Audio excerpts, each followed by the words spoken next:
Então eu passei o dia todo na igreja. Quando chegou a noite estava tão cansado, então adormeci.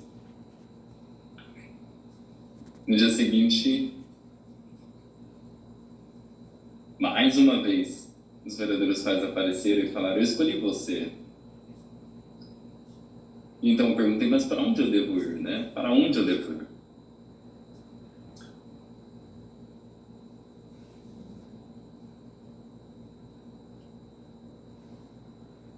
E então continuei perguntando para onde eu devo ir. Então eu, com muita ignorância, né, fiquei perguntando o que eu devo fazer. Há tantas pessoas que são melhores do que eu, mais sábias, instruídas, por que o Senhor está me escolhendo? Eu disse: não, não vou, eu não vou. Mas, então no dia seguinte eu acordei, e então se tornou o terceiro dia,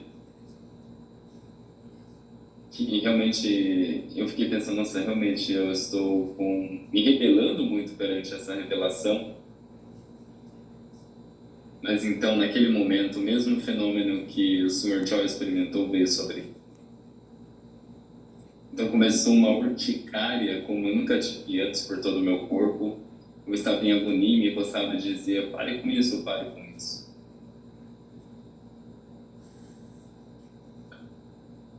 Então eu disse: ok, eu estou indo. Por favor, pare, eu vou obedecer. Naquele momento, tudo desapareceu, como se fosse uma mentira. Tudo aquela coceira tão grande que eu estava sentindo desapareceu. Até cheguei a enviar a foto para o pastor sobre o que tinha acontecido com as minhas mãos e com o meu corpo, de quanto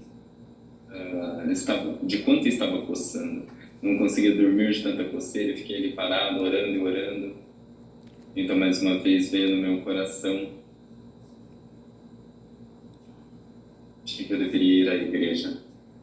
Então, no dia seguinte, eu me preparei de acordo com a cor das roupas que a verdadeira mãe usava e fui de carro até o lugar da igreja. Então, subi no lugar mais alto. Mas aí, então, antes de ir para a igreja, eu subi a um lugar mais alto da cidade que eu encontrei, me sentei lá, fiquei sentado ali por um tempo e disse: ok, daqui a pouco eu vou até a igreja. Então, realmente, eu orei por muito tempo, estava prestes a descer, mas o pastor Betinho que veio e disse: vamos. Então, eu contei a história ao diretor, mas quem acreditaria, né, numa história dessa? Eu falei sobre isso o tempo todo, mas ele me ouvia até o final.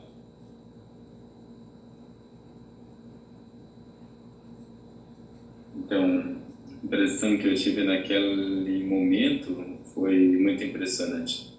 Depois de passar por todos esses altos e baixos, voltei para casa e realmente fiquei pensando nisso o tempo todo. Isso não conseguia sair da minha cabeça. As imagens que apareceram no sonho não saíram da minha cabeça. Então eu tomei uma decisão e contei para minha esposa sobre toda essa situação. Ela também é pastora, né? Todos na minha família são pastores, presbíteros e diáconos. Então a maioria das pessoas naquela região, na verdade, que eu vivia eram presbíteros. Realmente. Então minha esposa também ficou muito chocada, né? Alguém que estava vivendo uma vida boa, né? De repente. Mas aí eu falei para ela, né, que eu me encontrei e eu preciso vir. Então, enfim, isso realmente virou minha vida de cabeça para baixo e, na verdade, com minha esposa nós brigamos bastante. Na verdade, eu nem consigo expressar muito sobre isso aqui. Nós brigamos, discutimos e gritamos. Depois de passar por essa situação sem dizer mais uma palavra, eu desisti e fui embora e, na verdade, me divorciei, então segui pelo caminho que eu tinha sentido que deveria ir. Realmente pensei muito sobre isso. Na verdade, eu vivi com minha família por 24 anos, né? E também, em questão de toda pelas bênçãos que eu tinha recebido até agora, é muito difícil abrir mão de tudo. É uma tarefa difícil, então eu estava hesitante em seguir por este caminho e tive muitos conflitos.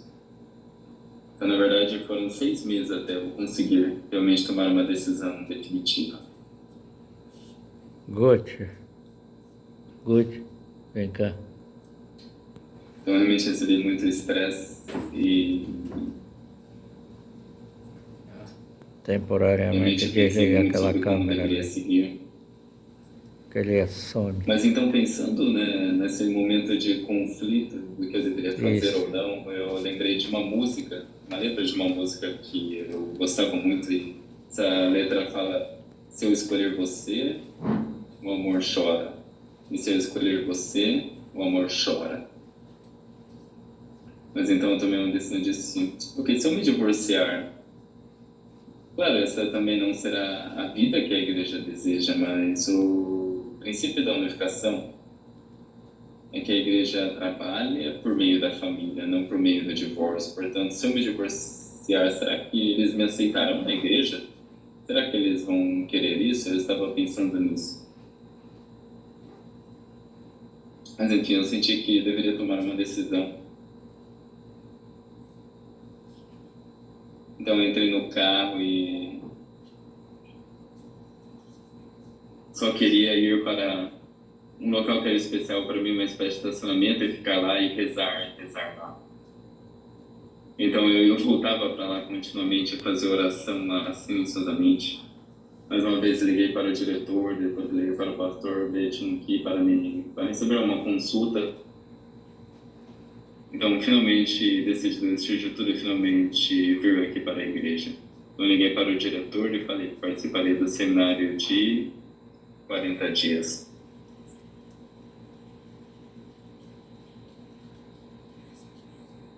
Então, quando eu cheguei para o seminário, organizei tudo e vim de carro com algumas das minhas roupas no porta-malas. Então, trouxe algumas coisas, uma delas foi a caderneta bancária, né, minha conta. Cheguei aqui no dia 23 de dezembro, um dia dormi no meu carro por uma noite, no dia 24 eles me chamaram e fui admitido aqui. Já estamos no 23º dia do seminário de 40 dias.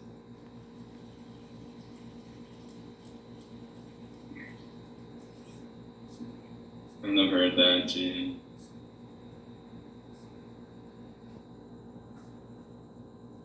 então quando eu cheguei aqui pela primeira vez, a primeira coisa que eu fiz foi dar a oferta de gratidão, o dízimo e oferta de construção. Então essas são coisas básicas, né? O dízimo é uma questão de vida ou morte, então a primeira coisa que fiz foi pegar um envelope para doar. Então, enquanto eu segurava, falei para a caixa de oferta, não havia ninguém guardando aquilo. Não tinha ninguém ali vendo, né, se a pessoa dá o dízimo ou não.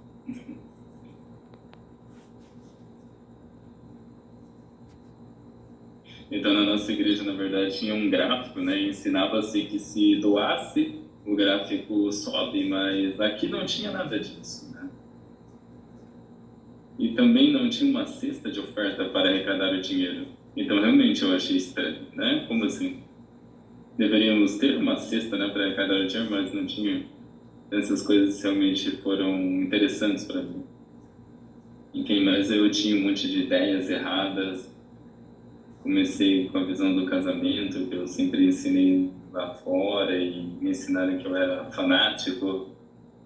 Mas o que eu senti quando cheguei aqui foi que eu não era um fanático, mas que, na verdade, eu tinha encontrado o verdadeiro caminho da fé. Realmente participava de um caminho em que Deus queria que eu seguisse, uma educação que Deus quer que eu siga.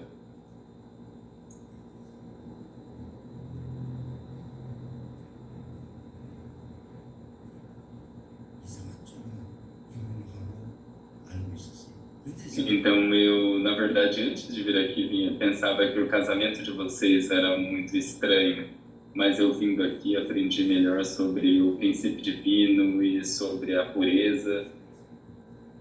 E através da questão da pureza, nós podemos então formar uma família por meio da pureza, da castidade. E, claro, fazer uma missão pastor messiânica a cada um evangélico. de nós por meio da família. Então, realmente fiquei chocado. Pastor. Na verdade, eu Pastor que pensava era que tudo contra isso a era igreja. mentira, né? Mas quando eu vim aqui, Pastor que era tudo contra a isso era igreja, verdade. perseguia a igreja, a nossa igreja. Então, realmente, eu me arrependi muito. Agora tá se unindo. E 300 vezes ofertei veneração no Chon Shimon para me arrepender pelo Yohe. Enquanto adorava e me arrependia e fazia as venerações, eu realmente ouvi de forma surpreendente uma voz, e era para mim a voz dos Pais Celestiais.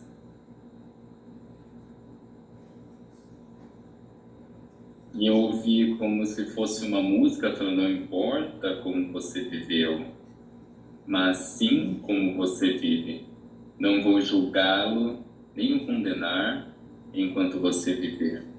Então, isso foi dito de uma voz bastante baixa e calma. Eu senti o amor dos Pais Celestiais naquele momento. Então, o importante não é como você viveu, mas como você vai viver daqui em diante. E mais, enquanto você viver, então, por favor, esteja junto comigo. Não julgue e não julgue as outras pessoas, mas sempre tenha uma vida de amar o próximo. Nossa. Então eu senti, realmente eu fui perdoado pelos Pais Celestiais e pela verdadeira Mãe. E agora realmente eu tenho que seguir por um novo caminho. Então, eu quero absolutamente também pelo caminho que vocês, amados membros da Associação das Famílias, têm ido. Assim como vocês amam, eu quero amar. Assim, pelo caminho que vocês vão, eu quero ir. E ainda eu sou muito insuficiente, mas eu quero aprender e vivendo aprender mais e mais. Então, junto com a vontade dos Pais Celestiais e dos verdadeiros pais, eu quero viver. Obrigado. Ádio. Então, eu sinto que eu recebi perdão dos Pais Celestiais e da verdadeira Mãe. Então, isso me tranquiliza. Porque eu condenei e julguei, na verdade, muitos de vocês, sem nem mesmo conhecê-los. Não é verdade? Meu Pai. Mas agora eu quero pedir perdão a vocês. Vocês me perdoam? Sim. Vocês de novo podem me perdoar, né? Sim. Sim. Vocês vão me perdoar mais uma vez, não vão? Muito obrigado. Ádio. Perdão para o nosso pai. Está no mundo espiritualmente. Nossa, que incrível. Que testemunho maravilhoso, não é? Irmãos e irmãs, não existe doença mais mortífera do que o câncer, na verdade. Até hoje a gente não possui uma cura, nem um tratamento efetivo para o câncer. Mas aqui no Chon Shimon não existe impossível, não é verdade? Sim. E a gente tem a nossa querida irmã, a senhorita Samira, aqui para comprovar isso. No Chon Shimon tudo é possível. Seja uma doença, seja uma situação, como do nosso irmão, esse pastor evangélico agora é um membro ativo do nosso movimento. No Chon Shimon tudo é possível. Vamos estar recebendo agora o nosso time de louvor com uma grande salva de palmas. Ádio. Ádio.